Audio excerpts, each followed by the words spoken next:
আসসালামু আলাইকুম রহমতুল্লাহ। আপনাদেরকে আমরা এই গাড়িটির ভিডিও দেখিয়েছিলাম। নিশান এক্সটেল 2018 মডেলের 2023-এর ডিসেম্বর রেজিস্ট্রেশন একটি গাড়ি। এই গাড়িটিও আমাদের।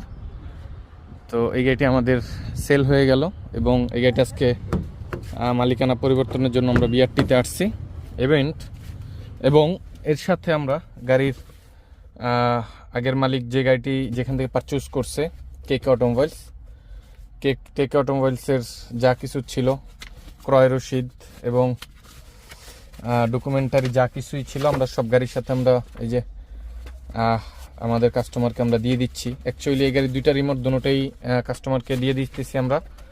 আমাদের যা কিছু আমরা সাধারণত পেয়ে থাকি, আমরা যেভাবে পেয়ে থাকি আমরা ওইভাবেই আসলে দিয়ে থাকি। আপনাদেরকে এই গাড়িটি আমরা দেখিয়েছিলাম। তো আলহামদুলিল্লাহ, শুকর আলহামদুলিল্লাহ, এই গাড়িটি আমাদের বিক্রি হয়ে গেছে। আসসালামু আলাইকুম রহমতুল্লাহ।